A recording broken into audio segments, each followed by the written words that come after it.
In three, two, one. Hey, everybody, welcome back to another episode of the Gamers Lounge podcast. My name is John Meadows. With me, as always, is Eric, Nathaniel, and Robert. What is going on, guys? Hey, guys, what's up?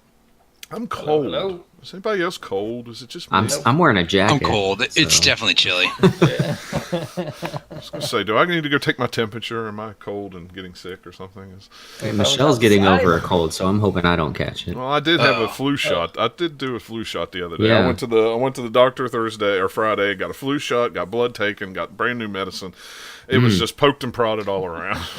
And then I drove to South Carolina, so I was glutton for more we were living punishment. we were living out of the hotel for a week, so I think she got sick there. Oh, I can imagine. I'll tell you, hotels are as someone who stays in a hotel at least once or twice a week, it's you just want to spray everything down with Purell. yeah, absolutely. So, but did you get everything in your house all straightened out, or? Yeah, the floors are all redone and they look great. We haven't moved everything out of the storage unit yet. We got a big unit just sitting in the driveway right now. Oh, and I'm still moving my stuff over from my place. Yeah. So there's just a lot of moving parts right now. But most important thing, we got the new 65-inch 4K TV up. So life is good. Is it fully compatible with your PlayStation 4? Is it? Yeah, out of the box. I didn't have to do anything. Well, that's good. That's good. Yeah. 'Cause, a lot of 4K TVs, if you don't buy the certain ones with this I was exact worried. thing or that exact thing, then it's like I even ordered, I think, like 6 high-speed HDMI cables for all the stuff when we get all the other things set up, just to make sure they're all on there. So I'm impressed. I had a lot of people on Twitter who got their Xbox One X last week, and they were like, "It's not fully doing this and that and that and this." I was like, "It's because you didn't buy the right TV."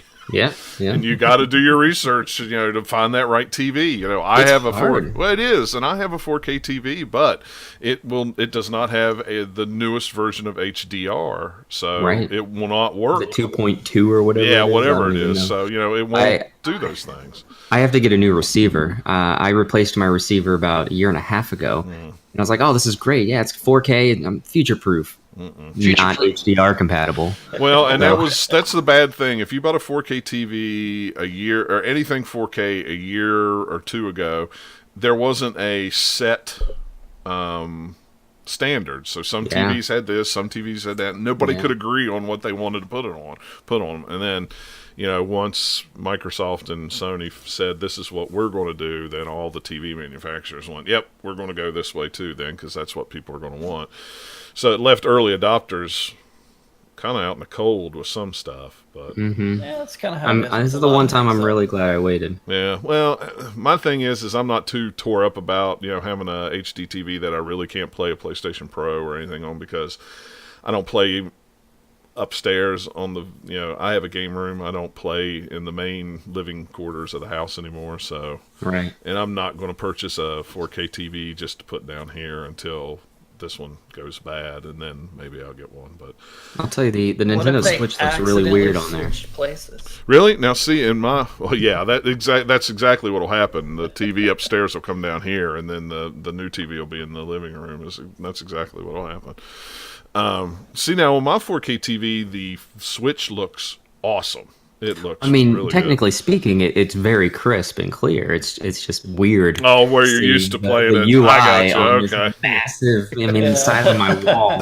Well, it's like when if you've ever had a PlayStation TV and you put that on a LCD Yeah, TV, yeah. and all of a sudden now you have the Vita The Vita menus on a 55-inch TV, you're just like, okay, this. bubbles are not meant for that. Yeah, that doesn't look right. That's weird. But you get used to it after a while. But you're right. It is kind of weird and jarring the first couple times you see it. But well, good. I'm glad you got everything squared around, because I know having to put floors down and move everything out and then move everything back in is a royal pain in the butt. So Yeah. it's like sure I told is. you over text when we did it at our house. We did it on a room by room basis, and that was bad enough. It was like we moved everything out of the living room, put the floor down, then moved everything into the living room, and then moved everything out of the other It's like room. one of those sliding block puzzles. You have to shift it all yeah, around. yeah, and that's what we did, and then it was, it just took time, but it was worth it in the end. But we're not here to talk about houses or moving or any of that crap. We're here to talk about video games. What's going on with them video games, John? I tell you, I haven't played a whole lot this week. I was working out of town, so I've played Mario Odyssey and Stardew Valley, and even at that, I really hadn't played a whole lot of it. I don't think since the last show, I actually bought the wife a Wii or a Switch. She wanted one, and of course, I don't have $300 laying around, so I sold one of my copy of Gunnak that I got for the NES, back in the spring, and used that money because I sold it for $200. Well, sometimes you got to make a sacrifice, right? Well, yeah. I mean, Are you looking for another copy? Well, no, because I will never find another copy for as cheap as I found that copy for. I mean, I paid $25 for that thing that's a nice back in profit May. on So, that. yeah, and it's fine. I have a EverDrive, so if I really want to play it, I can play it anytime I want. There we go. That's thinking positive. Yeah, but it was kind of cool to have a copy of it, but at the same time, it's like, well, the wife wanted a Switch, so. I mean, you'll have a copy of it sitting around, or you'll have a Switch that she can play. Exactly, and it's been sitting around all summer and haven't been played, so it's like, you know what, I'll let it go to somebody who's, trying Someone to make who might actually use it. Yeah, Or, I mean, not use it, but play it on a regular basis. yeah, well, the dude that bought it, told me he was trying to make a complete shooter set over every console, not just NES. It was over every console, so that was one of the last ones he needed on the NES, so I know it's going to a good home. It's not going to somebody who's just going to turn around and try to sell it again.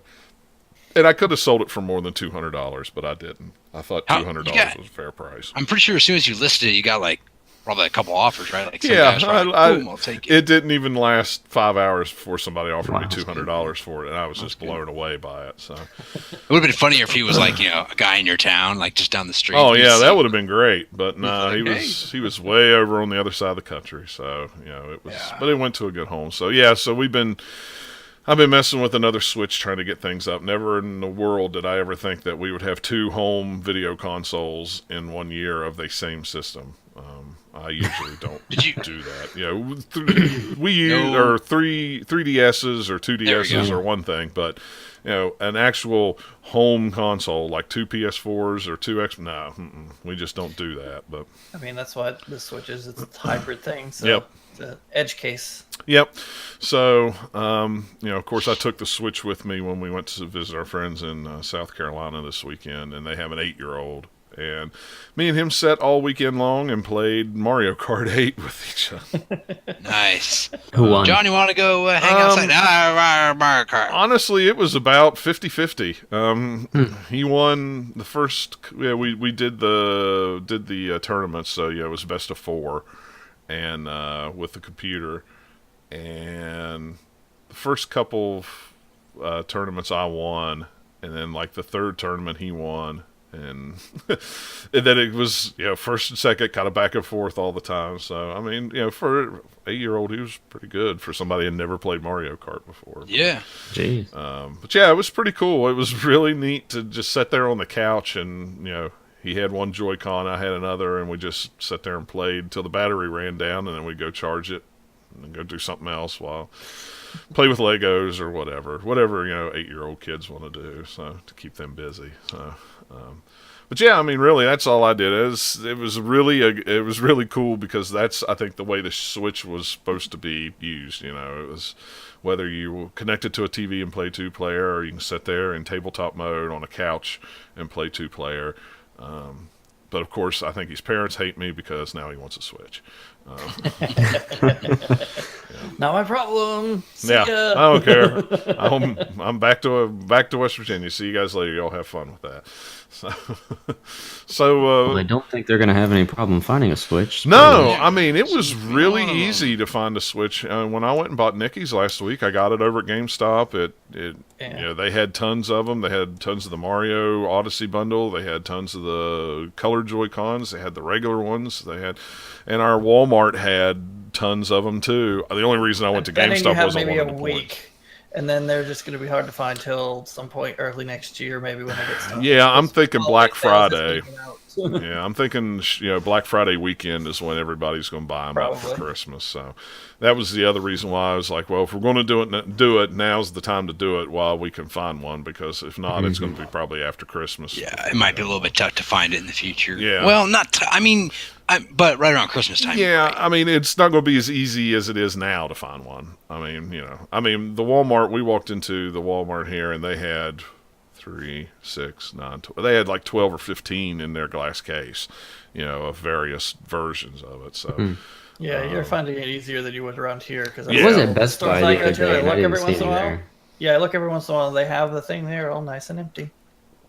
yeah, I Like mean, Target, Walmart, a few other places that would have it if they had them. They just don't have them sitting there. So yeah. Well, we they're live in selling a them pretty small, quick, I guess. yeah, we live in a small rural community. So, we have Walmart. We have 2 Walmarts within 20 minutes and, a GameStop. So, if anybody wanted one that was a quote unquote hardcore player, they've already gotten theirs months ago. So it's been fairly easy to find. Scalpers have had a real hard time selling them around here because they've been so easy to find. So, but we'll see what it is after the holidays. I figure after, like you said, for Black Friday weekend, they'll be a little tougher to find. But yeah, I know down around your area, the friend that I did that did the stream with us, the Extra Life stream last weekend, he still can't find one. And I keep offering. I'm like, well, send me the money, I'll buy you one and mail it to you, because I can hit a rock. Yeah. I can throw a rock and hit one. It's like,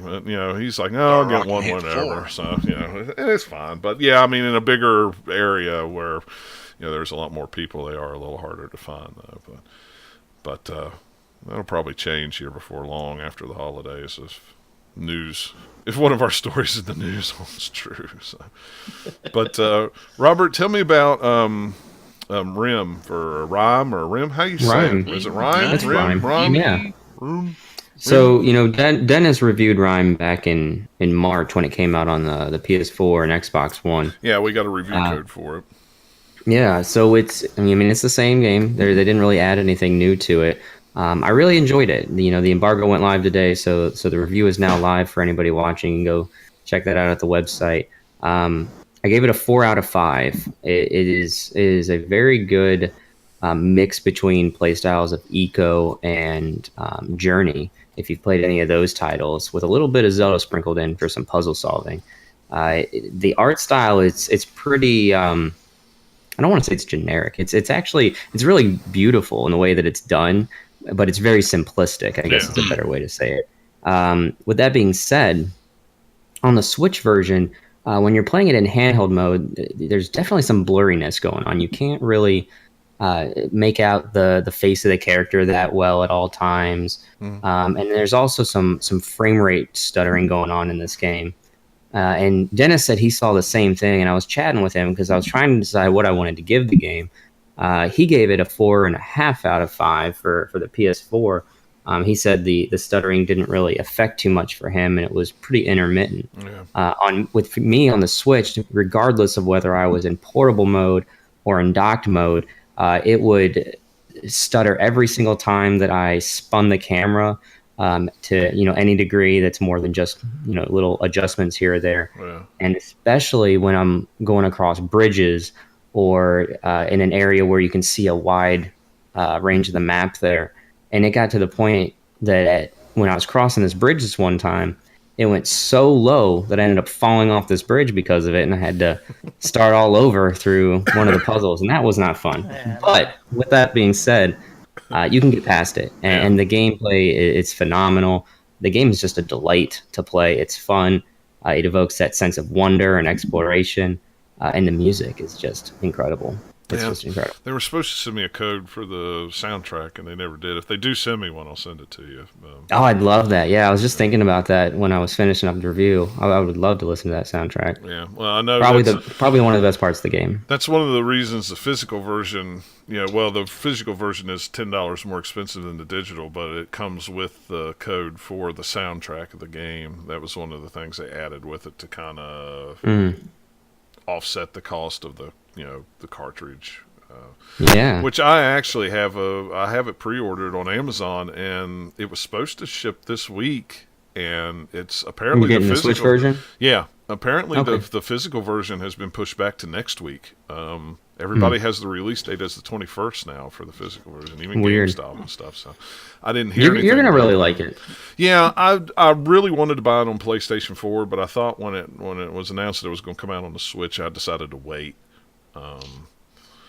And I really wanted to. I wanted to review it, but I was like, well, I got the physical version coming. I've already pre-ordered it. Already used gift cards to pay for it. So it was like, man, just instead of canceling it and moving stuff around, it's like, somebody else can do it. Absolutely, yeah. It really feels at home on the Switch. The game is great in short bursts and in extended time, time sinks with it. It's just so weird to me that it's having some of these technical issues because I think it's the Unreal Engine built in, and it's not a demanding game by any stretch of the imagination, and it's probably just poor optimization. They should be able to iron some of that out if they take the time to squash some of those bugs. Yeah, and I don't know if they ever did on the PS4 or not. I never heard, but I mean, I'm sure with patches and stuff like that, they could do it if they wanted to. Because I think, what was it I read right before we got on the call, that Rocket League is only going to be in 720p on the Switch, so it could in docked mode, so it can keep 60 frames a second. I think in handheld mode, it was going to be like 576 or something like that. But they were going to update it as they, they were going to make updates as they go along to up the resolution and try to keep the frame rate.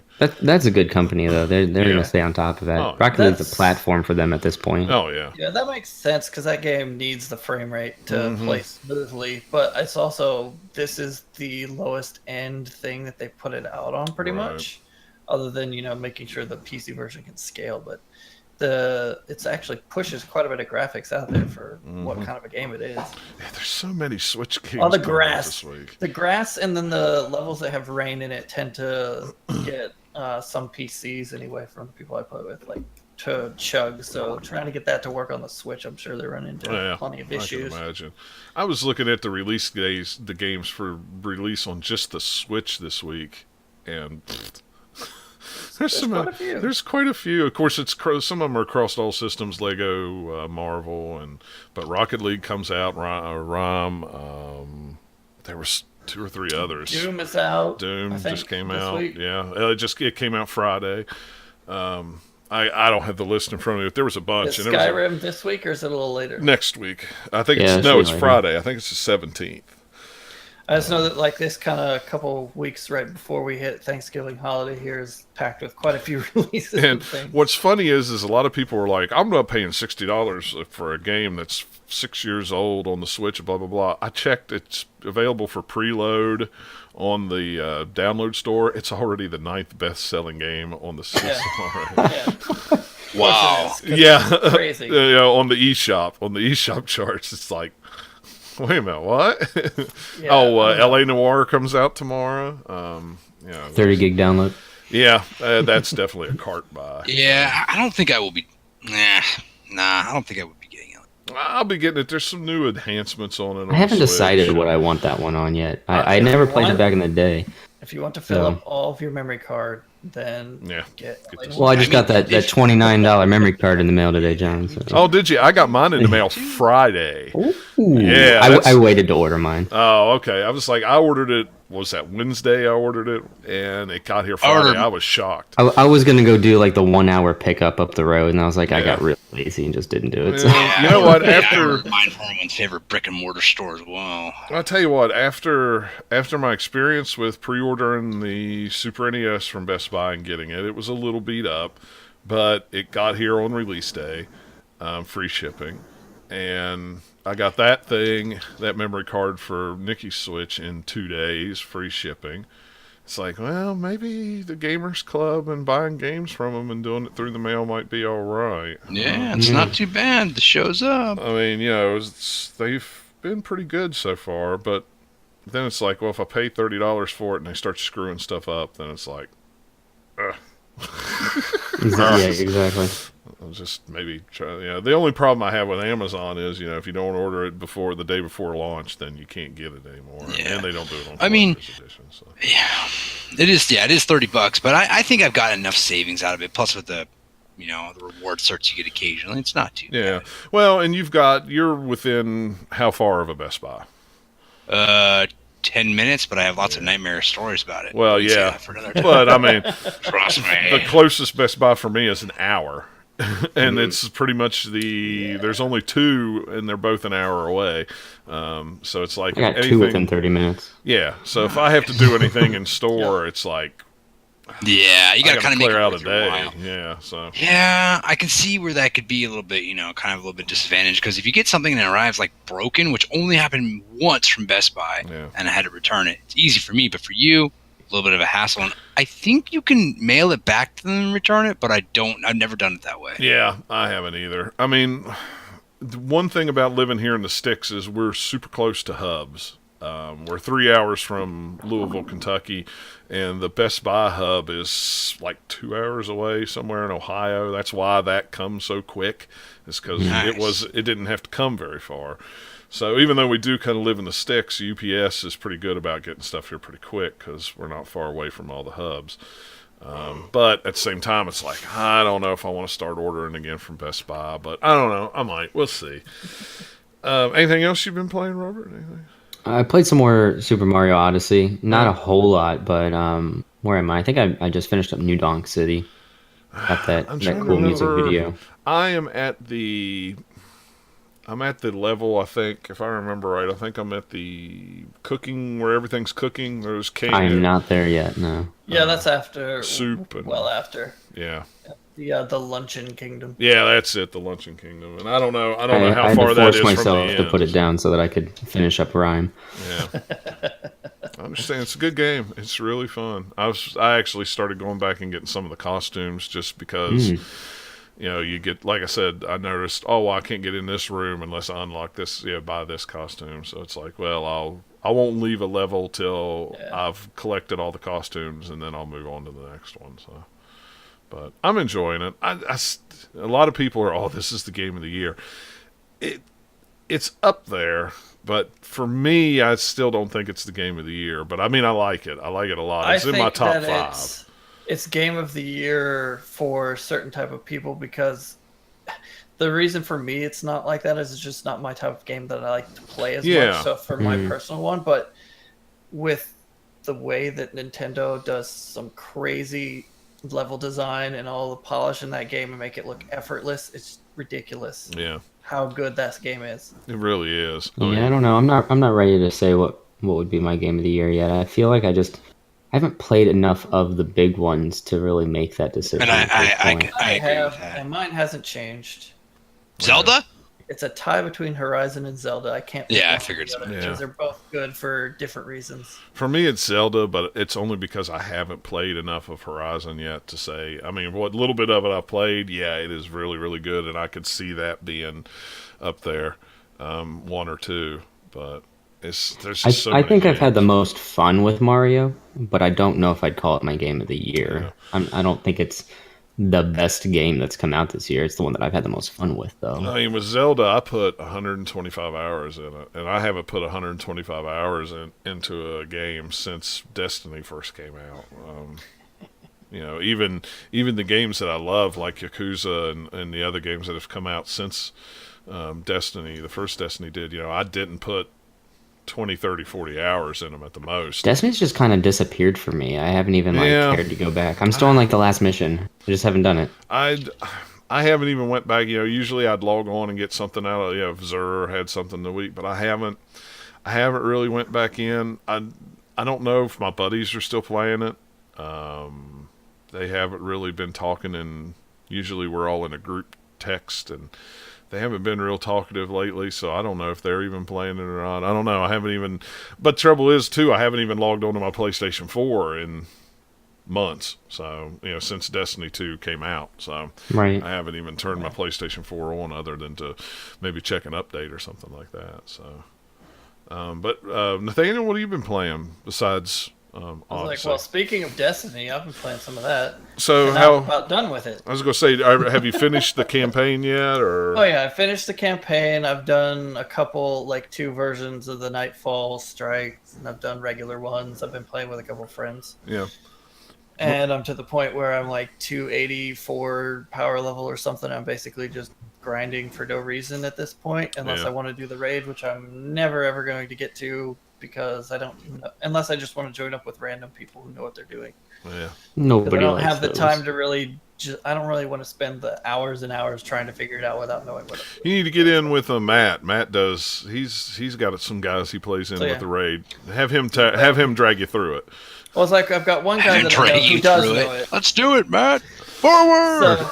So, there's two guys I've been playing regularly with, and then a couple other ones that would jump in here and there. Yeah. But one of them, he's played it like a ton of it on console before he came to PC, and he's already maxed out like at least one character. Oh, my buddy's maxed out all three. It's like I don't know.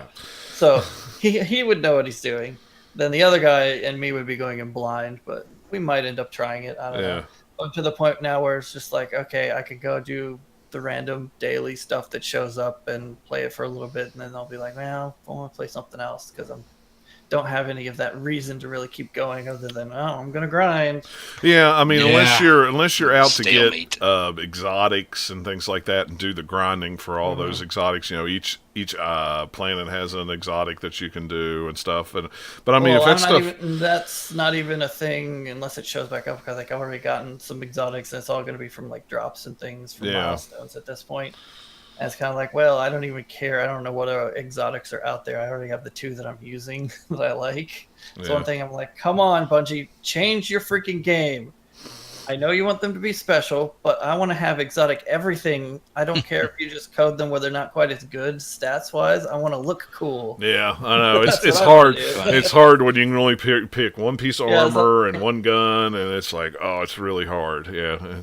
Yeah, it's like I have this piece of armor that I've been wearing, and then I get the leg armor that I was like, ooh, they look really cool with it, but I can't wear them together. Yeah. Come on. Totally get that, especially being a hunter. It's you want to wear the cool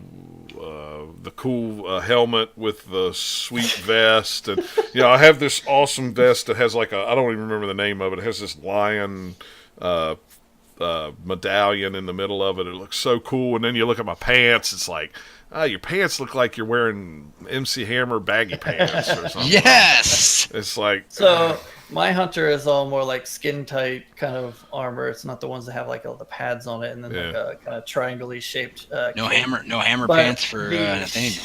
The shaders that I have on it is like this kind of metallic thing that goes between pink and blue. Yeah. And it's really super brightly colored. And so they started the first of the faction rallies on PC. Oh, yeah. I chose based on which one had the brightest color loot. So that was probably Future War Cult. Yep. I know it wasn't Dead Orbit because Dead Orbit is black and white. So yeah, that's like it wasn't all about how cool is the lore on this one versus that one. It's like, no, what color's your loot? Okay, bright colors, I'll take it. Let's see, what's funny is with my character, I try to get since you can have shaders on everything, my ship looks like my speeder and it looks like my outfit. So I'm one solid whatever. My spaceship is pink and my speeder's like a metallic blue. I'm gonna have to look you up on the app because I got to see this. Nice. But yeah, it's kind of the point where it's like, all right, I've had my fill. Unless I can get through the raid, which I might attempt at some point. I've had kind of like the Destiny 2 experience at this point. Yeah. So until like any expansions come out, I might decide to keep playing. Yeah, I was gonna say, did you get the December is soonish, but did you get the season pass or did you buy the one? I did not. Okay. Because when I bought it, I wasn't sure how I would feel about it. So I was like, I'll get the base game. It's like $5 more if I wait to get the season pass than if I had bought it with the game. So I was like, it's not that much. If I decided to get it, that's easily going to be. Yeah, and that's the nice thing about Destiny, especially now. The loot drops so much that you can hop in and out. You don't have to constantly grind, and then keep going till a new expansion comes out. You can play it as much as you want, and then when the new expansion comes out, there'll be enough loot to bump you up to the whatever you need for this and that. It might even be one that I just jump in, even though I don't have anything to do, just to shoot some things. Because the shooting is a lot of fun. Yeah, it is. And dailies, there's always dailies and milestones for the week to do. And it runs super smooth on PC. It's great. It really does. It was great when it launched. Then they patched it, and it ran terribly. well, not terribly, but it just was like hitching and locking up all the time for no reason, which was some random thing that they were fixing with the first patch Yeah. that a few people supposedly had, and then everyone had it, and then they patched it again, and it was good again. I have Weird, considered getting it on PC again, just because it ran so well on PC. It looks really nice. Yeah, it really does. The beta looked really, really good. So. And my favorite planet is still the same one that I said the last time I talked about Destiny. It's the Nessus one with all the cool red grass and cube, weird text structures. Yeah, that whole weird boxy planet. Yeah. Red boxy planet. Because it looks kind of like an alien planet. Yeah. Whereas everything else, like, okay, well, this just looks like, post-apocalyptic Earth. This looks like an oil platform in the middle of the ocean. Yep. It's like not super special. It doesn't look bad. It's just like, I like this one because it's more imaginative. Well, Mars in the first one was just red. Well, I mean, that's the Io is another one in this game that's a little smaller of a map, but it's all yellow as its thing. It's like, ooh, yellow. Yeah. So, yeah, I've been playing that. I played some more of Super Mario Odyssey. I'm much further than you guys, it sounds like, because I have beaten the story of the game. Yeah. And that's when the real game starts, just like Destiny. But, there's, I think I looked it up, it was like 836 moons that you can possibly get in the game, and some of them aren't even available until after you've beaten the story. Wow. So if you guys seen, I'm sure you've probably encountered them, whether you remember or not, like each level somewhere, usually off to the side, there's this kind of metallic-looking cube thing. Yeah. Yeah. Those, once you beat the story, you can go back and you kind of like bust them open and they shoot out a bunch of more moons you can get. And then also they have some like square pipes that are metallic like that you can go down in and have challenge levels and stuff that have a few moons and things. So that adds a whole lot more. Plus you get to, like, what is it?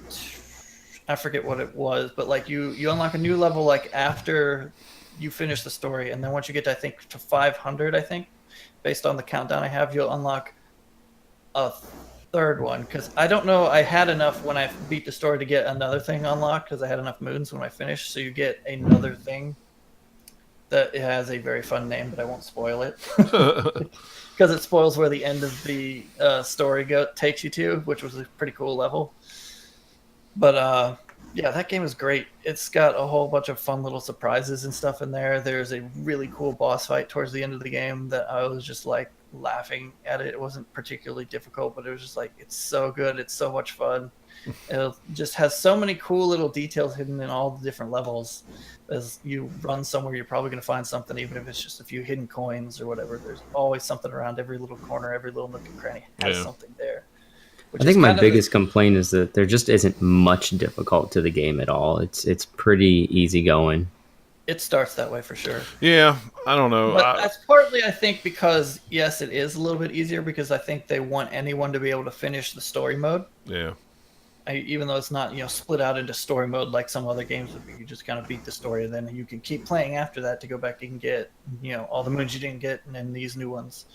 But there are some that are way more difficult than the early levels of that game, for sure. The level that I'm on is, and it's just because it's jumping. It's jumping with things moving, and you try not to jump into hot, boiling, whatever it is. That's fire. Because when you catch your butt on fire, he likes to run around, and it's like... Really? Yeah, Stop, drop, and roll, Mario. Come on. Geez, it's just, and you're trying to keep him on a small thing, and it's just like, you get frustrated and you walk away for a little while.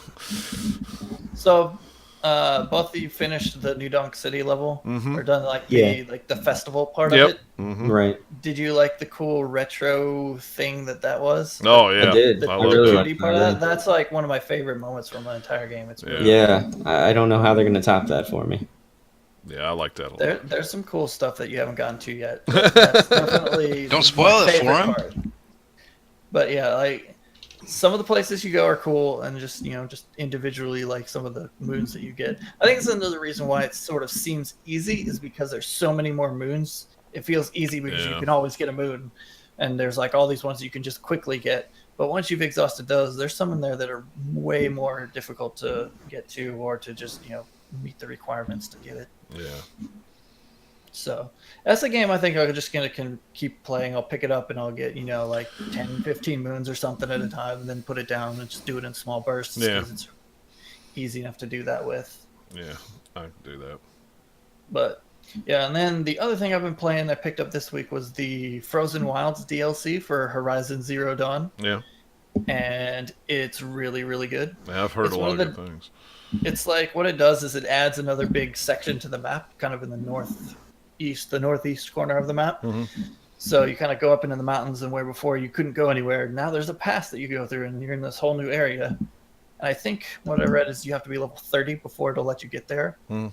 So if you've never played it before, it'll just feel like another area of the game, kind of, except for the missions will tell you that it's Frozen Wilds, so you'll know that it's DLC. But it's kind of like if you're just playing the game from the start, it would fold in pretty easily. It's a little bit weird coming back to it after finishing the game. Would it fold in after the main story, or could you play it before you finish it? It's all before you finish it. Because when you finish Horizon Zero Dawn, what it does is it kicks you back to just prior to the final mission so that you can run around the open world. Mm. So it's technically not after the game at that point. You could go play the final mission again if you wanted to. So if you're playing from the start, or you have a game that's partway through and then you put this into it, it'll be like, oh, here's a new area you can go to, but you have a level requirement for a reason because there's some hard stuff. You have you have some new machines up there. Then you have normal machines that you've run into elsewhere, but more powerful versions of those that are harder to take down. So how they make them harder is they're a lot faster usually, and they also have more resistance to all of like the elemental attacks that you have, which is kind of the combat 101 in that game. Is like each thing is weak to certain things, or like certain parts on a machine are weak to a certain type.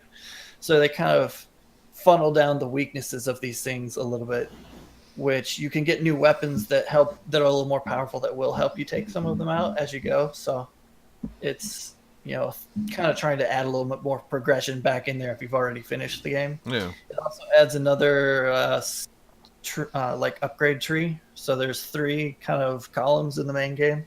They added a 4th one of some stuff. Kind of useful. It's mostly around being able to repair mounts and some other stuff to do with mounts is what this last one is. Which is kind of cool. And there's a few other things in there that I could tell they'd added from patches to the game. It wasn't with this DLC. It's just been since I last played it, they'd added a couple things to do with inventory that was like, oh, that's nice. Yeah. So like now you can sell a bunch of things at once at a store rather than just one at a time like you used to when it first came out. So just little small things like that. But does it do much for the story? What'd you say? Does it do much for the story? Oh yeah, it's kind of like you get a story for this whole section of the map. So you go up to you could probably haven't played it recently enough to remember who the Banuk are, but they're kind of like this weird, I'm not very far at all in it. Well, you have the different tribes, and the Banuk are kind of the weird mysterious ones that all like to be by themselves, all up in the top snowy areas of the map. And you encounter them a little bit through the main story. So this is who you're going to, their area of the map. So it's a lot more of the snow than you even had in the main game, which has some areas that have it. So it's a lot of, you get there and, oh no, there's this thing going on. Some people have died. And so you're kind of going off on that. Plus there's some side missions to go down into some of the different kind of dungeons, for lack of a better word, that the main game also had. You just have a few more of those types of things. You have some more collectibles to get that are specific to that area. You can get, it's like paint dyes, and you can get animal figurines. Both of which I think you get something for once you get all of them. Or at least you have some person you can trade them into, just kind of the same way that the collectibles in the main game are. There's somebody you turn them into and then they give you cool loot for it. So I don't know. It's really, really good so far. It's more of an amazing game that I was like, I remember how much I love this game, and this is more of that. It's not any worse. It's just like, hey, this could have existed when the game first came out, and it would have felt just in line with everything else that's already there. And I like DLC like that. I like DLC that comes out that just kind of goes into the game, and then like especially if you haven't played it or you're not at a point where you could get to that DLC. It just kind of integrates it into the game where it just feels like it's a natural part of it. I was trying to remember what game. Yeah. There was a couple games that did that. I can't remember if it was Assassin's Creed or if it was. I don't know. I can't Or remember. it just feels like the it feels like the next Yeah. step, but you're not traveling. It's not. crazy Yeah, it's not area. like say Fallout where they have Yes. extra things that are kind of a separate thing. It Yeah. does fold it in. It's not like you're teleporting to a new map. It's actually adding to the whole The Witcher map. You just 3 have a new maybe. area. That's kind of Witcher 3 Yeah. did stuff's fold it in just like there. that. Yeah, so Witcher 3 is you had to be a bit more high level than what you would have to for this, because I think if you maxed out before, it was at like level 50 in the game, and now you can max out at 60, I think, with this DLC. So Hmm. I mean, Yeah. it level doesn't matter quite as much in Horizon as other ones. Mostly that's just like, okay, you have these cool new other extra skills that you can use that makes a few things a little bit easier, but it's not like you're getting a lot stronger. You get, I think, plus 10 on your health each time you level up. All right. So it's not a huge amount. But yeah, man, there's a couple of these new machine types that hit really, really hard. So even though I have the really cool end game armor from the like main story, that was like even a side quest to get this armor is like the best armor in the game. They'll still rip you up if you're not paying attention, man. Yeah. And I wonder how much different that would be, not hitting in game yet. You know what I mean? I wonder if it wouldn't hit as hard for those that's just playing it through. No, I Or mean, if you were at level 30 and had like a set of armor at that point, You'd could still be fine. all right. You I just gotcha. have to be a little more.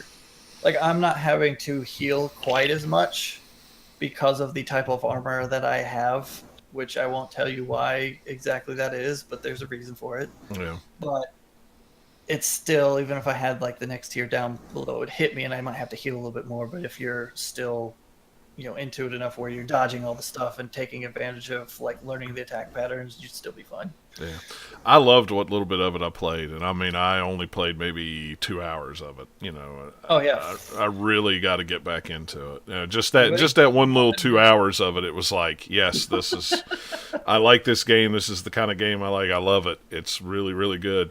And then something came out that I had to review. Horizon was Yakuza or cool. It something. has a really good start to it that had a neat setup, but I really liked it at that point. But I didn't love it until I got out of that sort of Nora Yeah. starting area Yeah. to more Yeah, open world to it get didn't really different start environments.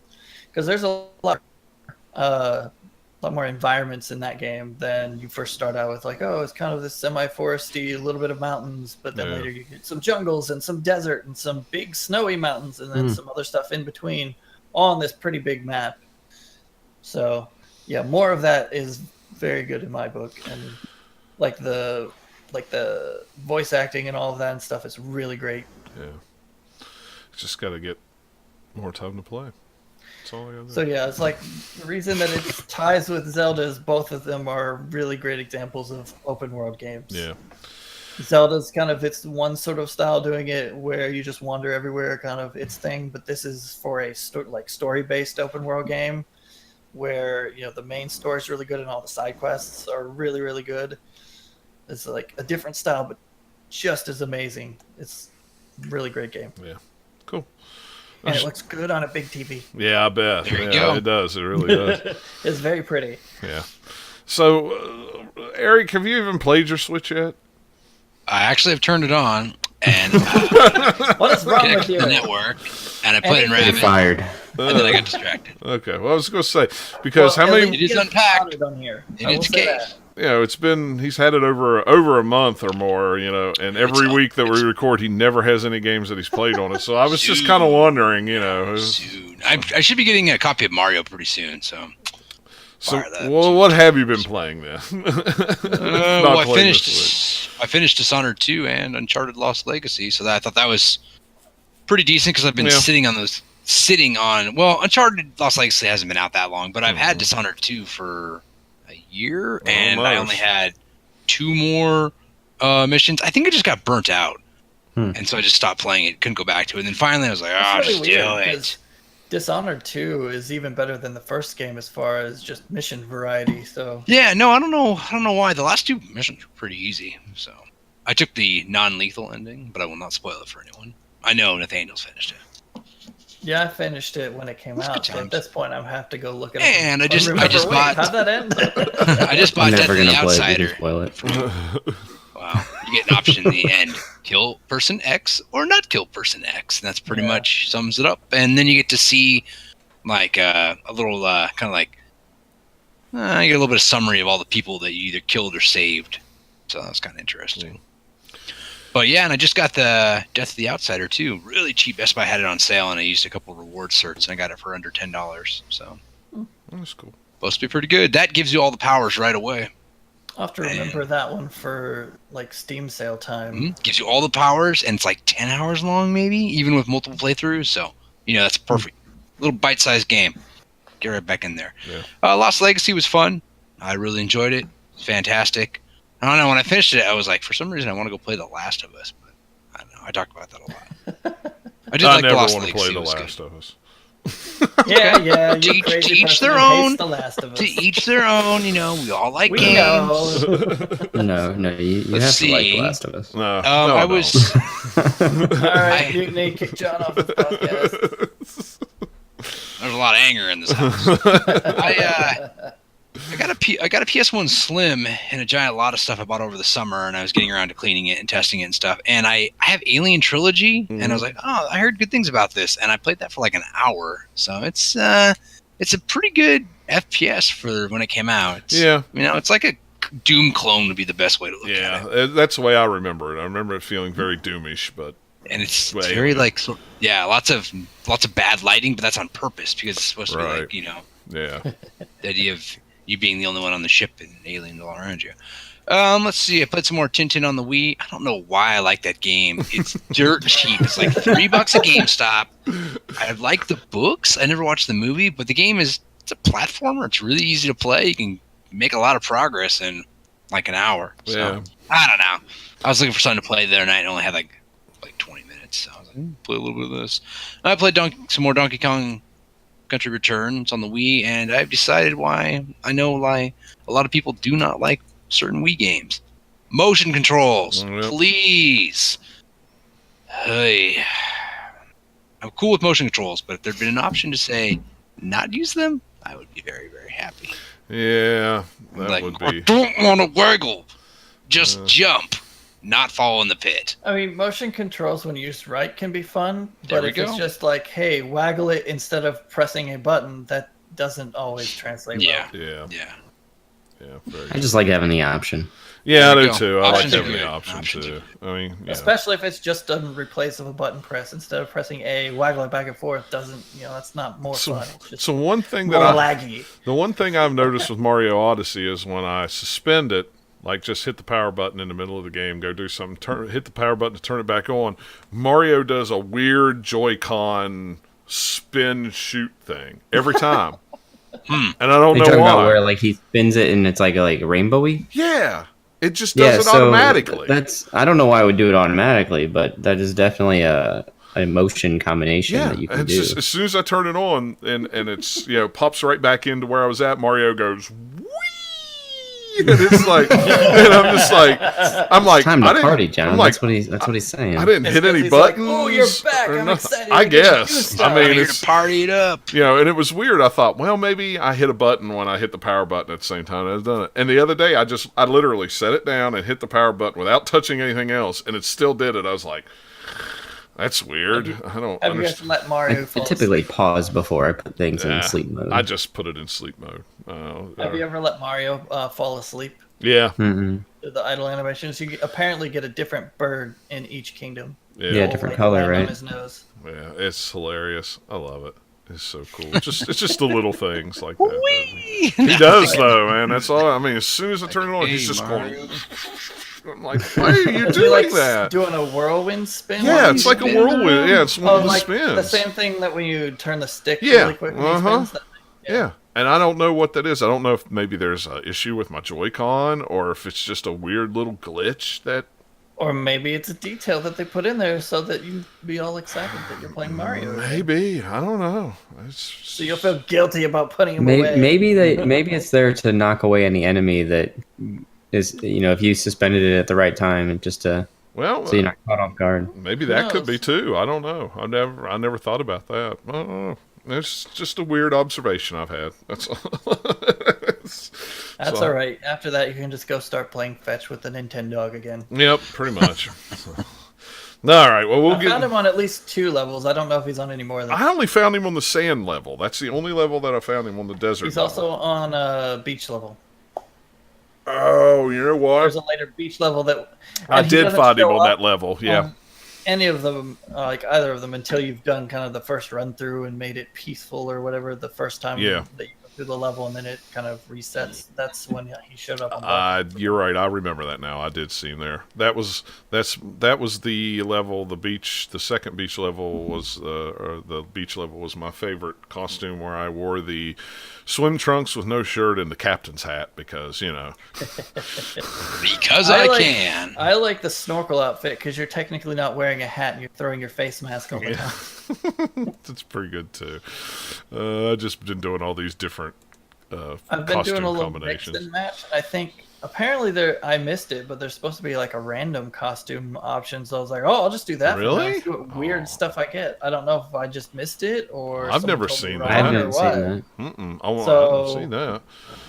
Maybe they were just pulling my leg. But I was like, man, I want a random costume because some of those will look ugly as crap, but be funny. Yeah, they'd be hilarious. Have you seen the clown outfit yet? Yes. I forget which world that's tied with, but it is so creepy but super bright colors. I think it's the level that I'm on right now. Oh no, clowns! I think it's the level I'm on right now. Maybe I don't like remember. Mario in this creepy clown outfit that has at least 4 different bright colors it's made out of. It's like, oh, that hurts my eyes. Go away. Yeah, it's weird. It's really weird. So there are so many costumes, but they're really good. I still haven't got all my amiibos together with my. I assume that it's an amiibo one, but once I beat the game, it adds like every certain number of moons you get, it'll add more to the store. Some of them are amiibo ones, so you can just buy them if you don't have the amiibo. Oh, that's cool. But one of them is Mario 64, where it literally gives you the polygon, like crappy polygon version of Mario from Mario 64, so you can look all janky in this nice, pretty smooth world. I'm like,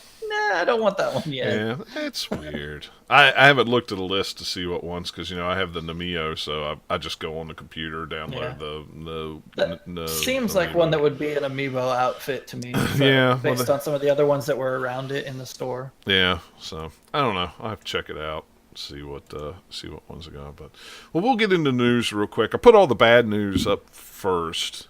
Yay! So we get the bad news out of the way. Perfect World shut down Runic Games, and they laid off most of Motaga, I guess is how you say that. I wasn't real familiar with them. Apparently, they were the ones behind the Gigantic game Gigantic, which the MOBA not that long, yeah. Apparently they laid off most of those, and then they shut down Runic Games, and they were the ones who did Torchlight. Torchlight and Torchlight 2. I know. So I was so upset when I want heard to play that the new one that came out. It's called Hob. That has kind of a little bit, not exactly, but similar Torchlight kind of art style, but it's more of like a Zelda-ish looking game, or so it looks like in trailers. Kind of stinks they had to shut down after that game, like when some of their other stuff had been so successful. Yeah, I know. It's really weird and kind of almost, kind of really came from out of nowhere, but it sucks anytime that happens. Well, it's weird because the parent company, like every other studio in there, is an MMO something or other, except for Runic. Runic was the outlier, so it's kind of like, were they planning on trying to make an MMO out of Torchlight at some point, which was kind of where it sort of started, and then changed kind of their goals for the game. Yeah. So I don't know. Who knows what happens there, but it sucks because, man, those games are good. Yeah, it really does. Telltale Games was the other that laid off about 25% of their staff. Yeah, I heard about that. Surprising. That was really surprising. It affects about 90 people across the division. Which quite a bit. That's a lot for them because they're not a huge company. Yes, they are. Telltale is huge. Telltale has tons of people. How else do they spit out so many episodes? Well, that's true, but 90 people is a lot. So a team of dancing elves. Look at the Telltale type of games and the number of people that they have, and then compare that to some of the bigger, other studios, and you're like, wait a minute, the number of people is kind of matching. So it's because they have so many different projects at once. They just have a lot of different teams.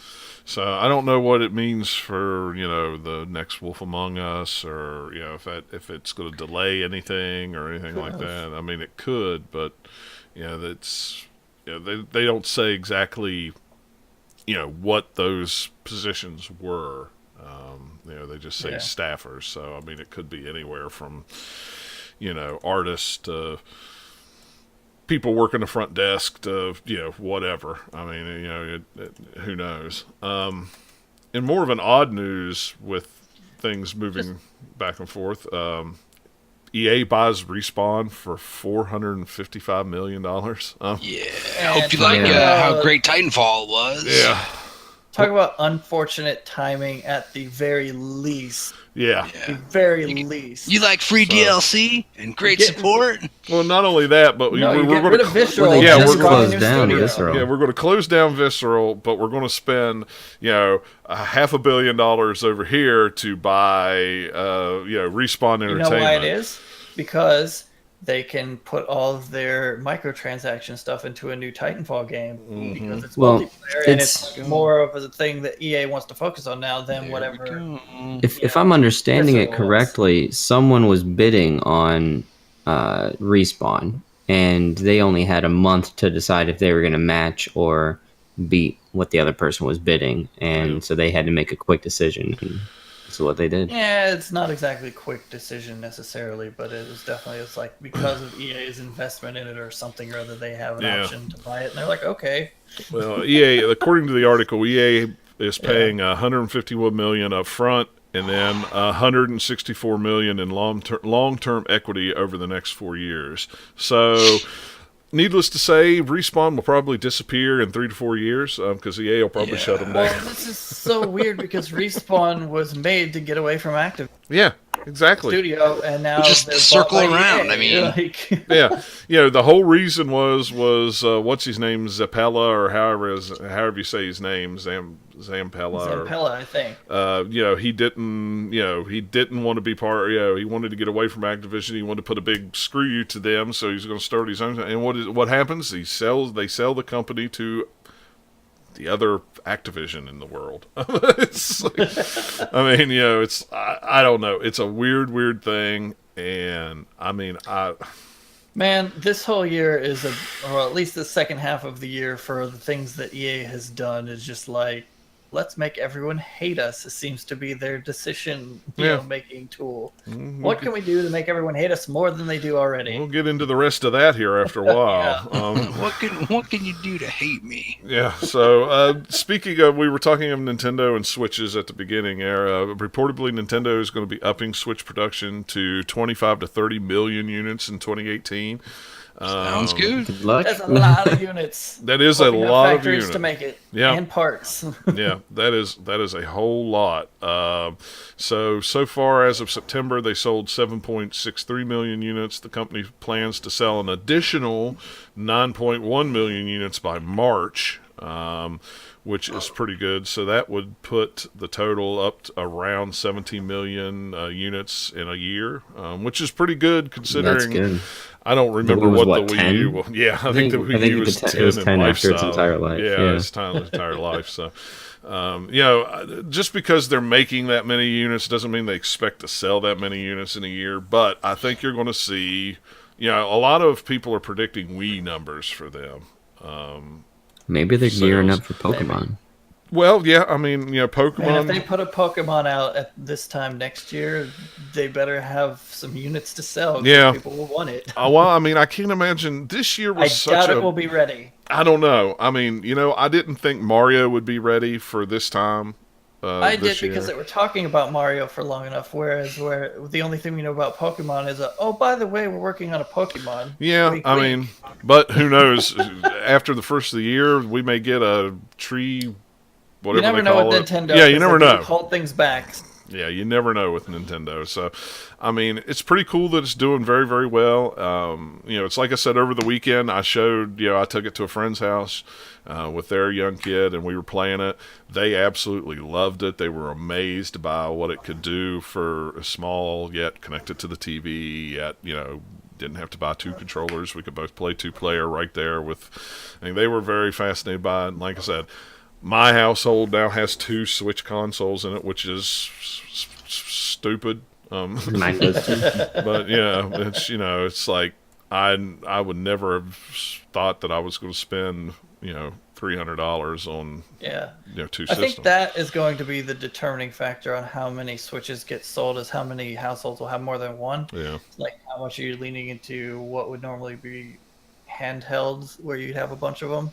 Because I don't think that this is going to compare to the Wii where you just have grandma wanting one to play Wii bowling. Yeah, it's not going to be that soccer mom console. Yeah, but I tell you what, if they have another 6 months of games like they've had this, next year, what are they going to do next year? What are they going to do? They'll put out a bunch of stuff. Where's Kirby? Like, hey, this is what we're going to do. But there's a lot of stuff they haven't put out yet. I bet we'll hear put a Smash Brothers thing from the Wii U version, port that over. It'll be kind of like maybe in the Mario Kart springtime slot like it was this time around. Yeah, it's just like not a little after. Maybe there'll be a Donkey Kong. Yeah, there'll be like a Donkey Kong something. We've got Metroid coming at some point. We've got a Pokemon coming at some point. So there's some games coming, and then in between they can still have all these like there's that Animal indie Crossing games. Yeah, because even if the indie games have been out elsewhere, they're still selling really well on the Switch, at least for right now, until it gets oversaturated. So there should be plenty to play on there. Yeah, it's just unbelievable. Never would have thought there'd have been this much out at one time. Hey. I'm not complaining though. Don't complain about it. Don't jinx it. Oh, I'm not. I just need more time to play it. That's all I need. I just need more time. Speaking of independent games, Stardew Valley Dev shares an update on multiplayer progress. Kind of. Yeah, he was on Twitter, talking about testing the multiplayer. I was trying to see. Look at my log cabin. Yeah. Like it's a building like next to the guy's house. So, yay. Yeah. Well, apparently the way that I understand it's going to work is, one, you'd be able to invite other players into your game to work on your farm and live on your farm. Yep. So if you have, it's like you have a host world, and then everyone else comes into that, and then they get their own little kind of building, I think. Yeah. So apparently it's they're hoping that it'll be, or they're expecting it to be early 2018. I hope so. That's pretty cool. That's one of the reasons why the wife wanted a Switch and her own version of, or a copy of Stardew Valley, was so we can eventually play together when it comes out. So I wonder if you'll have to stay on the same screen, or if you can just independently go do whatever. I'm guessing if you can independently go do whatever, that means much in a day. If you like plan it out, you're like, all right, you go mining, I'll go fishing. Yeah. You take care of the crops, I'll take care of the animals. Well, I'm guessing that's going to be kind of what it is. You think it's going to be an online thing, so I'm guessing it'd be like a shared farm. Here's my farm. Here's your farm. Yeah. Well, it's like like my understanding is you guys play. You're playing on yours. I'm playing on mine, and then the multiplayer comes out. I can send you guys an invitation. Say, hey, move to my farm. Y'all work for me. And, we'll plant crops and share money and share crops and this and that and that and this. It's like, all right, you come over here and you do all the boring tasks while I go fish all day, and then I keep all the money, right? That's right. Good? Yeah. So I mean, so that's going to be really cool, because my understanding is you'll be able to marry, people online and things like that, and and stuff. So, I mean, if this comes out and it works well, I mean, Stardew Valley's addictive as it is. Holy crap. That's like another reason to love that game. That didn't need another reason. Here's some dumb news I put in. I just felt like this was really dumb. Take-Two hints at 2 new entries in major 2K franchises by March of 2019. I really hope that they have 2 entries into major franchises by 2019. Well, what they're talking about is they're not counting Red Dead Redemption. So Right. it's other than that, and so it's Borderlands 3 because they've done everything but make their eyeball file out with how much winking that Gearbox is saying. We're doing a big game that everyone wants us to work on, guys. Right. We're doing everything but say the word Borderlands. It's like, so we're pretty sure that's probably what they're working on. Yeah. I mean, And it's. then throw in another game Yeah. that 2K has. They have a few different franchises. I so- really hope that they have 2 new entries in their in their major franchises by 2K. NBA 2K. I hope. I mean, 2019's a long ways somebody's- off. You better have some. We got to A make little bit of money time to somehow. throw plenty of things in there. Grand Theft Auto on the Switch. That's their entry. Ooh, a year, maybe early when the Switch first came out, I would have said no, but it's possible. I mean, I don't So know. you're gonna have to have like It's a weird which is- adapter where you can plug in like 3 memory cards at once just to fit GTA on there. with Yeah. all the- yeah, that would be pretty interesting, especially playing it like in first-person mode. Yeah. Well, and I think eventually you'll get something like that as the game carts get larger sizes for cheaper price. You'll see more devs do that, but it's going to take a year or two for those because there's that's what a lot of people complained about with NBA 2K18. A lot of it had to be downloaded. Well, it's because they could have fit all 32 gigs on a card, but 2K didn't want to flip the money for it because they're expensive. And I get that. I understand that. Apparently Rockstar, 2K did because how many gigs was LA Noire? It's almost 30, wasn't it? I don't know. I have to look on I the think store. it's part where it's when we have more Switches out in the wild so that there's the potential to sell even more games, Yeah. that it might be, okay, we'll sink that cost now because we know we can get it back. But And I think LA Noire will just gonna be a good measuring stick for 2K too. I If don't. it sells good on it, I think that'll. terrible measuring stick. Careful Because- measuring stick. Because it's an old game that nobody who's played it already really wants to go and just like ravenously go play. They might be like, "Oh, I want to check it out," but it's not a measuring stick for I like do. how much you can sell of a new game. I want to go Compare- play it again. A port of an old game to if you're going to put a new game out, completely different audiences. I love it. I love that game. I No, will. it could do well, but I don't. I just it's a different. You're measuring different things there. It's like that would be a good measuring stick for how well ports of old games would work, maybe, Yeah. but not compared to like new things. Yeah, I don't know. We'll see what they decide to do with the Switch and what their 2019 plans are that anybody really cares about Yeah. at this point. Ubisoft CEO thinks the next console generation's at least 2 years away. The only reason I put this in here is I agree. I'm wondering what people. Well, I'm wondering what everybody here thinks. Do you think that do you think we're going to hear something from Sony this E3 saying this is PlayStation 5 is in the works, it'll be out? You don't No. think we'll hear Take it? my at money most now. we'll- Because they're still selling tons of PS4s. Why would they say we're working on the next thing? They Well, have no reason to. Exactly. Not even as a tease of like, hey, we're working on it. It's still several years away. There's no reason to say that because they don't need. I would even venture to say it could be more than 2 years away. I don't. At least 2, probably more. Guess I better start socking away my coins. I don't know. I got into some discussions online with some people this week about it, and their feelings are that we're going to go away from the standard. Here's a PlayStation 5, here's an Xbox One, whatever. Xbox 4. Yeah, XS. it's just going to We're not- be. That's silly. I think that's silly because consoles I are don't not think cell so. phones. Well, but that's They're not tablets. And Oh, that's what I people agree. keep trying to say that we're going to keep doing another mid-generation thing, but there's no reason to get hyped over those. That's why you want a new box so that you can build the hype. yeah. Well, You can't do that if it's just another one, even if it's technically super powerful.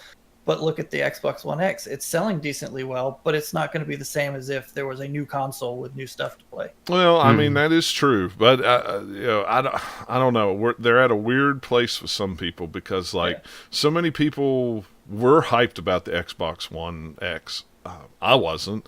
I didn't care anything about it, but A decent amount are, and it seems like it's supposedly selling decently, but it's for a kind of this weird mid-cycle Yeah. box. It's not for a new console. They're not expecting new console numbers. It's not a Right. kind of, general populace type of product. And I think if you want people to buy into the hype, you have to have something new and say, here's what we are bringing new to the table. Yeah. At Well, this point, we have boxes that are so powerful that if games just look kind of better, it's like, all right, so we've got these midterm boxes that are bringing in kind of 4K is the thing. Like, oh, you can output 4K. But people don't have those TVs yet, so they're not going to sell as many of those now. But that means the next box is going to have something other than just 4K because it won't feel new. yeah. I think we're going to continue to see these mid-cycle boxes come out, Yeah. but I still think we're going to have the main one first. Yeah, I mean, Yeah. I can only go by what people that I follow on Twitter, and social media, and I would say a good 75% of them were very excited about the Xbox One X. They got an Xbox One X. Now what?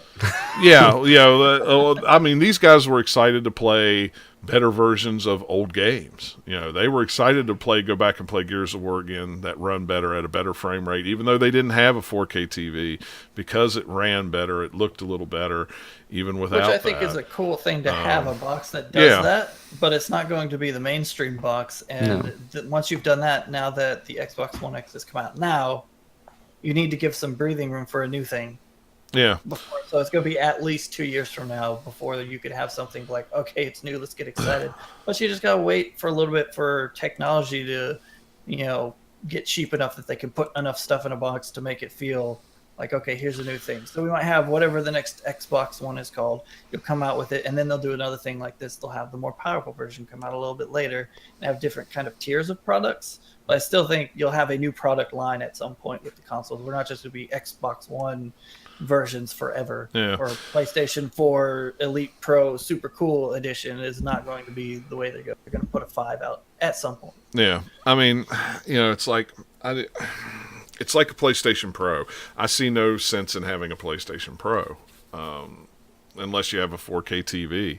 And, even now with an Xbox One X, I see even less reason to have a PlayStation Pro when you can spend a little bit more and get a better quality 4K experience on the Pro. It depends on what you're getting it for. X. Yeah. If you want it for 4K like Blu-rays or something, then they both would be a pretty good option for that.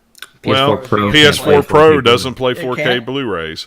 Even an Xbox One S will play 4K. But as far as games go, neither one of them are really worth the 4K thing at this point. Mm-hmm. There's some games that have that support in there, but it's also not the same as if that was a 4K only, platform with games being made only for that, and you only have to worry about the super high end. All right. They're still gonna have to worry about the entire range. So there's only gonna be a few games that actually take advantage of that. And we don't have many of them out yet. Now, maybe in a year we'll have a whole lot more options for both boxes that would make it more attractive. But for right now, it's kind of just you have some options that look pretty good. And I think that the Xbox One X actually has more reasons for that gaming-wise than what the PS4 Pro does. I do too. But both of them are saying that they don't want to make exclusive games that take advantage of the more power that these boxes supply. Yeah. Because it's not a new box. This Well, time around, yeah, I which mean, is why we're going back to you need a new box in order to jump that. It's kind of the same reason that Nintendo, the 3DS and the new 3DS, the new 3DS is a more powerful 3DS, but you only see one or two games that are new 3DS only because they're not going to divide. They're not going to divide their user base like that. Yeah, you'll severely limit how many sales you can make that way. Yeah, and Microsoft is bad off enough trying to get software pushed out first party, as it is. I mean, they just don't have, which that's our next story. But Matt's in the chat saying he thinks says I think they'll do the same thing with consoles as they did with PCs. We'll have a Mac OS with a Windows 10 forever. I don't know. No, that's misleading because OS X is called that, but there's so many different actual new versions of it. Same with Windows. Yes, it's been called Windows, but there's lots of different versions of it. Yeah. I don't know. It's where, like I said, right now game console companies are trying to do something that they've never done before. Yeah. It's we've always had slim versions, super slim versions, whatever of consoles, and that's one thing. But we've never had consoles that are kind of tweaking upgrades that. We've had slight differences where like the slim version comes out and it's slightly better. But not to the expense. A very measurable thing. Yeah, these are pretty big steps over, but it's not enough to call it something new. Yeah, and so I don't know, and it just makes me wonder. I don't know. Now that the Xbox One X is out, it's kind of like the ball's been tossed back to Sony. So it's kind of like, okay, now what are you going to do? Are you going to come out with an update to the Pro to bring it more aligned with the Xbox One X? Are you not worried about that? Are you going to go ahead and push another console generation out in 2 years? Like the PS4 Pro has changes they add and beef it up a little bit for next year or something maybe, but they won't make a big deal out of it, I don't think, if they even do that, because they don't have to. Yeah, I mean the games that are on both Pro and Xbox One X, is there really much of a discernible difference between them? I was looking at a head-to-head for Assassin's Creed, and that one was that they were making a big deal. Oh, this is made for the Xbox One X, and I'm not seeing any. Oh, that's one I've actually heard said that it does look a lot better on Xbox One X. Yeah. But again, I haven't seen them in person. I'm just looking at the videos online, and I don't see these points. A lot of those are going to be super nitpicky. There's like, it looks great on both. Like, the difference is like, you could maybe tell if you put it side by side, but if you just have the one box at home, you're going to be happy with it. Yeah, and a lot of it's going to be dependent on the hardware or the what you've plugged it into. I mean, you got it plugged into a 1080p TV, and it may run smoother and look a little nicer, but you're not going to get the high-end 4K look out of it. So is it really going to make that big of a difference? And that's been my justification the whole time with a PlayStation Pro or an Xbox One X. I don't play on a 4K TV, so why do I need, something that just because it maybe runs at 30 frames per second and, it'll push it up to 45 frames per second. Well, is that going to be something that I'm really going to tell the difference in when I play? Probably not.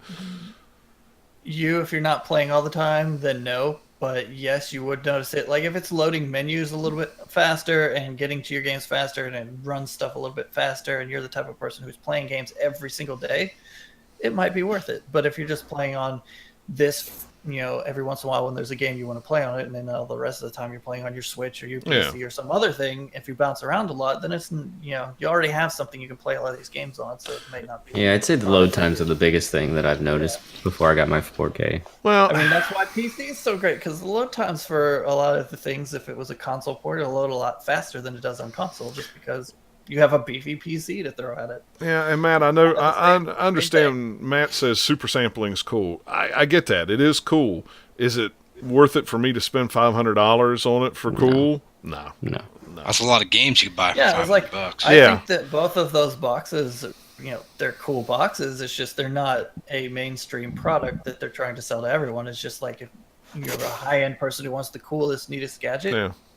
There you go. And I tell you what, I was watching some of people on Twitter, they're downloading these 4K asset updates. Holy crap. Some of them were like 100 over. You have to pay for it. Yeah, it's over 100 and some gigs on some of them games. It's just like, jeez, even a terabyte hard drive is not going to be enough. Oh yeah, you definitely need that's one thing I think with the Xbox One X is the bad mistake. They needed a bigger hard drive in there. Now, again, Matt, I understand you. I know your wall of text. I understand. I know what super sampling is. I understand that. The Xbox One X is like throwing a lower mid-tier PC at all this stuff, so you get some more stuff out of it, but the game still looks pretty good on there. If you already have an Xbox, you don't necessarily need an Xbox One X if you've already got one. Plus, I'm throwing unless you have 4K TV. Yeah. Plus, that's the big thing. Plus, I'm throwing. Why would I throw a PlayStation Pro or an Xbox One X at a 7 or 10-year-old 1080p TV? That it's not going to make that big of a difference. It's just not. Not for the money. Will. Not for the money, but it will make a difference. You would be able to tell. Oh, I'm sure, but I mean, not for the money. I'm not going to spend $500 on, or I'm not even going to spend $400 on a PlayStation 4 Pro. Like if you have this system already, like the regular version of it, you can play games on, and you have fun with it there, and you're not somebody who's super invested in having every single little graphical bell and whistle, then like this is not for you. It's like getting the iPad Pro versus the regular. You're fine. iPad. You'll still have a game. You'll have games come out on your system that you can play that are the same as the ones that will come on, beefier system, and you'll still have fun with them. Yeah. And for the people who do like all those little bells and whistles, but they're not someone who wants to build a PC, then this is something that maybe they'd be into. Yeah. I mean, I think they're a cool box. It's just not for everyone. Yeah, and that's my thing. I think with Microsoft releasing all their first party titles on a PC, I don't see the point in spending the money on a Xbox One X when I can throw a little more money into a PC and get something that is quote unquote future proof. That when the next one comes out, when the Xbox One X2 comes out, all I have to do is spend $100 on another graphics card or throw a little more memory in my PC, and I could probably do just as that or more. But I'm the type of guy that gets 10 years out of a PC, so there you go. Take that for what it's worth. I mean, PC, you can get 10 years out of it, but you're still like adding things as you go. Yeah. You're not going to have the same exact PC as you start, because the one I'm on right now, I think it's 7 years old or something. It's still really good, but because I've switched out graphics cards, I think 3 times. Yeah, yeah, that makes a big difference. So. See, the old PC that I have, that's in the other side of the room there that I just now use. He's using it to heat his house. Yeah, well, I mean, it's space heater. It's the same. Toasty. I think it's the same graphics card set, hard drives, and everything I've had in there 8 years, and it's a 10-year-old PC. Now, yeah, but you don't play much on the PC. I don't play it anymore. You didn't have because kind of impetus to upgrade it that whole time, because you have a few things you'd never play on it. Well, the thing about it is I can't upgrade it any more than what it was. True. I hit that wall 6 years ago. I upgraded it as much 6-7 years ago. Upgraded it as much as I could then, and that was it. But up until maybe 2 or 3 years ago, when Witcher came out, whenever Witcher came out, that was really the first game that the computer just went, nope, I can't run it. It's not going to happen. That's not the first game, but okay. You just haven't gotten it. There's plenty of games. Well, first game that I wanted to play. Okay, Yeah, the first game that I wanted to play that it wouldn't run. Okay. It's like there's plenty of games that came out before that are as demanding. Oh, I'm sure, but I'm talking about the first game that I wanted to play. For sure. Wouldn't run. So, but anyway, moving on. Microsoft is going to create create game studios to ensure more Xbox One exclusives. Create or acquire. Yeah, that's the question. Is either way, it doesn't matter if you can get some studios going and have more software. Good. I tell you, if. There were so many games. They shut down Lionhead. So that took care of Fable Legends. They canceled Scalebound. They what was that press play game that it's like you could throw, to me, Microsoft should have thrown more money making first-party games than worrying about an Xbox One X at this point. If you have no games to play on it, why is it going to give people a reason to go out and spend $500 on a system? I mean, that was the one thing that blew my mind, like I said earlier, is people were very excited to get an Xbox One X on their hands, and they were excited to play Gears of War 4 on it in a little higher res, or some older. They weren't even excited to play Gears of War 4 when it came out. No, it's like, why were you, and everybody, people on Twitter like, I can't wait to play Zoo Tycoon in this super high res version. I'm like, you are so full of crap. You're so full of crap. Crap and more crap. Yeah, it's like nobody cared to play that game, and I saw some of the videos of the unboxing of the press kits that people got. And, they got copies of tons of games in there. There was, World War II, Call of Duty World War II. There was Assassin's Creed. There was the new Forza. And then there was Gears of War 4. There was Tycoon. The thing that everyone from those press kits talks the most about those, because they packaged in the 4K Blu-ray of Planet Earth. Yeah. Or whatever. Planet Earth 2. everything that I've seen, that's the thing they talk about the most. Oh yeah, 4K resolution is an amazing difference. I have a 4K television and I watch videos in 4K. It is amazing. But again, Matt, I'm not paying $500 for a video game console. And if you want real 4K, you should game on a PC because it'll run much better than the Xbox One X. Exactly. So there Frame you go. rate wise, okay, like the resolution is one thing, but if it's not running at a decent frame rate, then no. Yeah. It's not gonna. If you have a lot of stuttering in that 4K, it's just gonna hurt your eyes more because there's more pixels just blaring at you and like stuttering in your face.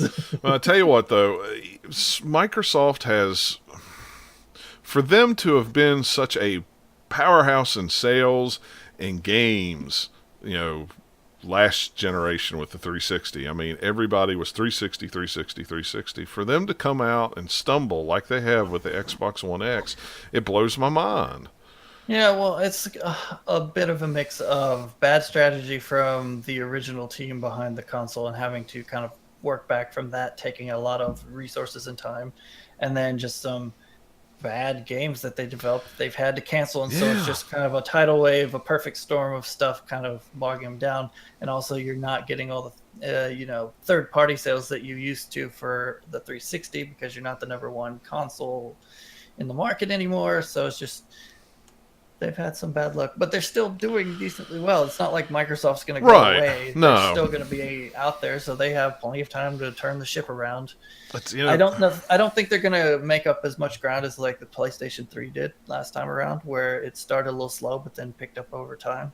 But they're still doing all right. Yeah, I mean they're doing fine, Well but enough. it's my thing is that if your first party games are not there, I mean, what this year, okay, PlayStation 4, Horizon Zero Dawn, and God of War will be out next year. We know these two are big. Well, PlayStation systems had a whole bunch in the first half of the year. Oh yeah, and there's was out and a few other ones that were just on PlayStation 4 or PlayStation 4 and PC that Xbox didn't get. Yeah. And then with the Switch, you've got some nice first party stuff and some other things in between. Whereas with Xbox, you don't really have that. You have a couple things, but it's just. I mean, it's Halo again, yay! It's really not that different from the last gen. The biggest thing is that they didn't come out of the gate swinging.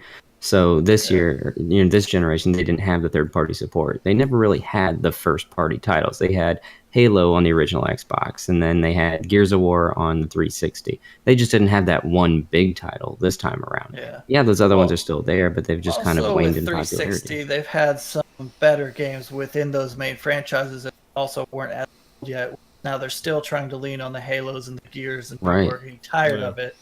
And they look all right, but not everybody's going to want to buy them. So it's time for Sony's always come out with new stuff over and over again. They don't stay in one game series too long. Well, Sony has done an amazing job of having a mix of things for lots of different types of players, whereas Xbox this time around doesn't have as much of that. They have kind of like one kind of track that they have a decent sort of amount of stuff if you like those franchises, and everything else there's just not as much there. Well, and the other reason that Sony does too is they have deep roots in Japan, so they have a lot of Japanese companies that bring out games that you're just not going to play anywhere else. That's where Shadow of Colossus come from. That's where Ico come from. That's where the original Dark Souls. Demon Souls came from there. I mean, these were Japanese-made games, and Microsoft doesn't have a foothold in Japan whatsoever, and they never will.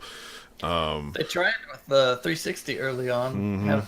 Yeah, I mean they did, but it's come out of that, but it didn't stick. Yeah, and I think you get a lot of first-party games from Japan that transcend over very well to Western audiences and sell really well. We're getting there now. Like for a while there, you weren't Japanese games being talked about as much or being on top. They're still there, but it was more of a niche audience, where now we've had the upswing back again, where there's a lot more Japanese developed games that are the games that are on the top being talked about, saying you have to play this. Yeah, like you said, Xbox One had Halo and they had Fable, and then Xbox 360 had Halo and Fable and Gears of War.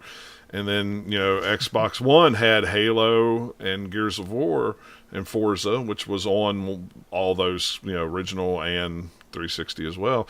But then, you close down the studio that makes Fable, so there's no more Fable games unless one of the other studios pick it up, and now you have no studios left to pick it up. It's like, but we're going to make more studios to make more first-party games. Well, maybe if you'd invested a little bit more faith in the first-party studios that you'd bought up years ago. Yeah, I don't know that that's necessarily it. It's just because if they're making terrible games, they're not going to help you either. Well, that's true too. I mean, have a drain on but they got Rare. Yeah, they got Rare, and Rare, and yeah, this was okay. Let me tell you something. Let me read a little section of this article here. Let me go back here for a second. This is one thing I got in the alpha for Sea of Thieves. That's all I can say. And it's a game I'm looking forward to. It looks very fun to play online. Again, it's online only.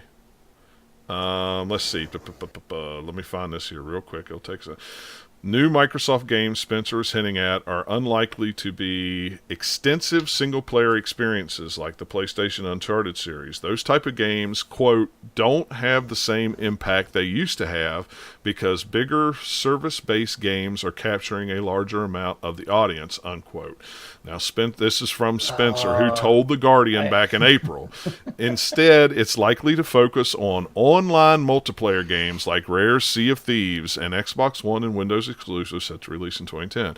Of course, with this sudden shift back to making games, we can't rule out Microsoft reconsidering its stance on AAA single-player experiences.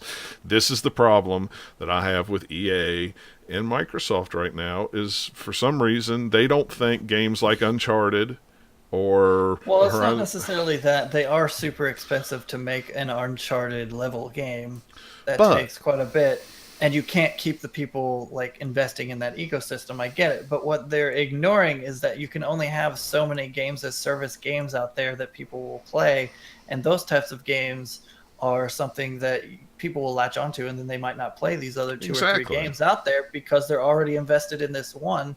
So there's only a certain amount of market. Everybody's looking at it like, oh man, we can get a lot of money. But when you have a lot of those games as service types games out there and nothing else, people are just going to like stop playing games because there's nothing that they want to play there. Yeah. It just reminds me of when everyone under the sun was making an MMO or a WoW clone, and then they all blew up. Yeah, and WoW's still here. Yeah, there's with a new expansion coming next year. There's a few that'll do well. It's like Destiny, since it's kind of the first sort of one on the block on console that really blew up. That style of game. Everybody wants to get in on it, and you put a bunch of them out. But not all of them are going to be able to be successful because there's only so much, money in that marketplace. Well, and there's only time. Not even just money, just the time you invest in these. And you only have the time to do it in one or two, maybe two. That's exactly what I was just getting ready to say. How are you gonna have time? You play a game like Halo or Destiny online, and you play an MMO like World of Warcraft or whatever. Sea of Thieves, whatever you want to say. If you're only focusing on online only experiences that take 40, 50, 60, 100 hours. See, if this were actually true, then Call of Duty would have ditched their single player campaign a long time ago. But they don't do that because it's something that you can easily promote and say, look at how cool our game looks. Look at this blockbuster thing. It gets people talking about it, and someone might just rent it and play just that, but they still also have the very popular other components that people will continue playing. You'll have a certain amount of the player base will still do that, but a lot of them will just play the campaign and move on. And that way you cater to a wider audience rather than just focusing on one, narrow segment. Yeah. I don't know. I'm hoping that was a quote taken from him back in April. So I'm hoping that maybe he's had they have a different focus and opinion by them, but who knows until somebody asks them. The games as service, there is some money to be made there, but you don't all your eggs in that one basket because then it's all just going to collapse. Exactly. I don't know. That statement to me seemed really, really, well, it kind of ticked me off because I'm not that. I mean, I like to play online games as much as the next person, but I don't like my gaming to be exclusively online. No. I don't like that. I like that single player experience. EA lashes. They're not going to go away. There's plenty of single player that's going to come out. Well, yeah, It'll be and fine. you know what? If I have to go to another console to get it, it'll be fine. It's just it might even be more based that we'll start seeing it. Just like Hellblade earlier this year, it looks like a AAA quality game and graphics, but it's just a shorter story based experience. It's not quite as long as some of the hundreds of hours single player games you can put out, but still a good 10-15 hour game that if we start getting a bunch of those from indies and then the big studios like EA start only putting out these games as service things, maybe the indies will step up. Who knows? Yeah, I don't know. Yeah. It'll be interesting to see where we are in another 3, 4, 5 years. Yeah. EA slashes Battlefront 2 unlock hero cost after Backlash. This whole thing, let me tell you something. This is why they shouldn't put their games out early. Well, this is the one thing, and I don't know if you saw it this morning or not, but the first thing I woke up this morning, I saw a quote from a developer at EA who was keeping track of all the death threats he was getting. Because that's terrible. It's like guys, be disappointed. It's fine. Well, don't threaten to murder the guy who he made some trees on the side of the map. And he wasn't having nothing to do with it. That's what I was going to say. He has nothing to do with it. So it's no wonder. The thing about it is apparently the whole thing was it would take over 40 hours to unlock Darth Vader and Luke Skywalker. One of those. Or one of those, yeah. So theoretically. They cut it by 75%. But there's a whole lot of other things with Battlefront that a lot of people are fussing about. Yeah, there's a lot of grindy stuff in there because it's a games as service thing. Yeah, and a lot of microtransaction things that people aren't happy with. And I don't know, EA just seems like a studio that doesn't know how to actually please anyone with Mass Effect Andromeda earlier this year, and then now this coming out and some of the other stuff is just guys, it shouldn't be this difficult. No. All I've heard about is the multiplayer stuff and the microtransactions, but nobody's talking about the single player on this game at all. Well, there's a little bit, but they can only play 3 missions into it. You can't play very far into the single player. Yeah, and that's my one. Yeah, that's kind of why I let go of the EA Access thing. It was before you could play up to 10 hours of the game. It didn't matter if it was single player or multiplayer. Now they put a stipulation on it. You can only, if it's single player, you can only play so many levels of it. If it's online, you can only play for so long. So now, it's we'll start to see tomorrow, Tuesday, if you bought the deluxe edition or something, you can play the entire game. So we'll start seeing more impressions, I think, from here on out until the main games come Friday. I'm sure we'll get reviews whenever they come up this week. I'm sure there's an embargo to some certain point. But don't threaten somebody. Don't do death threats. That's not cool. Yeah, that's crappy. How many times do we have to talk about articles like this? Come on, so ridiculous that this is all happening in this small amount of time. The game isn't even out for most people yet, and there's already crazy controversy and backlash on it. Just don't buy it. Yeah. If you don't want to pay the money, don't buy it. Yeah. I mean, that's the thing is, I was kind of flirting with maybe I want to get Battlefront just for the campaign. I'll probably just maybe rent it, but now I'm kind of just I don't know if I want to or not. But the game's still going to do well because it's Star Wars. So all the people who don't pay attention to games as closely as we do, they aren't going to know anything about it. And they'll just be like, ooh, Battlefront 2, I'll play it. Yeah, and if the campaign's super short, I'll probably rent it because I am interested in playing the single-player campaign. I'm not interested in the online multiplayer. I'm just not. But, that's the only way I'm going to get my single-player Star Wars campaign. But I'm not going to buy it. I'm just not. I'm not going to buy it.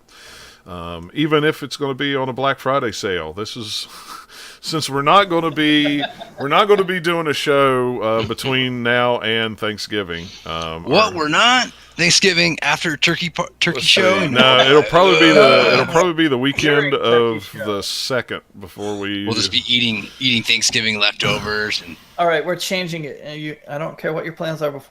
We all have to just have giant turkey legs that we just gnaw on, and we'll do that. Yeah, so I thought I would put a link. A big tub, a popcorn tub full of mashed potatoes. You can dip it. That you're dipping the turkey leg in. Yeah. So I thought I would put EA or IGN had a link to some of the better deals on Black Friday. So I thought I would put that in there and see what you guys thought. if there was anything that kind of stood out that you guys My might be thought is I'm interested not looking to get any like physical games at the moment, so I haven't really looked at it. I'm Yeah. thinking, hey, Thanksgiving time is when there's a Steam sale, so Yeah. I'll look at some PC stuff then. in. Well, if you I'm don't really have, tempted to look I don't have into to go, like, the Assassin's try- Creed. Yeah, I am if I have to too. beat anyone up for that, I can just download it. Assassin's Creed is $30 at Amazon. I saw Walmart. Horizon. Yeah, Horizon's Horizon will be like 20. 20. Yeah. But then, Great deal. but then the expansion's 20, and I think I yeah. can just get the collectors or the Yeah. full package For 40, yeah. so it's the 40. same. I mean, there is some stuff on my list. Like I see that South Park's going to be under 30. Wolfenstein will be 25 on Amazon There we and go. Best That's a game Buy. that I really want to get. Yeah, so I will probably pick up a copy of that. I'll probably pick up a copy of Partly- Origins. Yeah. Wolfenstein I partly want to get because I like the first game that I just finished recently, but Yeah. also it's like, hey, it's what we've been talking about, big single player only game. I support yeah. that. If you have a Some good TV deals. Yeah, if you have a Switch and you haven't bought Mario plus Rabbids yet, Amazon will have it for $30. Still That's not a worth it. steal at $30. Shadow of War will be will be $30 or less. Yeah, most of your $29.99. PlayStation 4 Slims and your Xbox Ones will be somewhere between $199. I've seen them as low as $150. Yeah, probably just depends on which size hard drive and if there's a game. Like Yeah. a game If you like- bundle or whatever. for If you like horror games, The Evil Within 2 is $25, and I heard good things about it.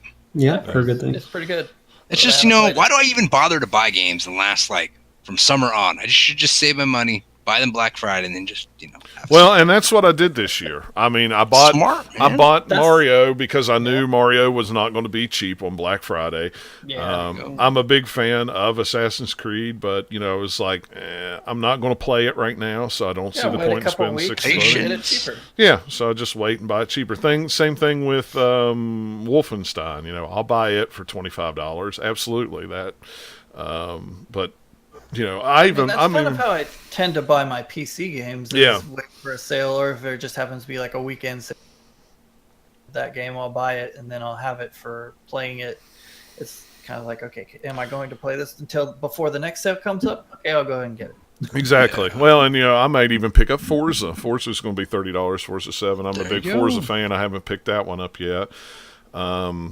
If you're into the South Park game, it's going to be $30. You mean you're not getting an Xbox One X just to get that pretty Forza No, I in can the get it. 4Ks? I can get it just as good on my the more 4Ks. on my Xbox One S that I hardly don't play as it is. Looks like Call of Duty World War II is going to be $40. Destiny will be $30.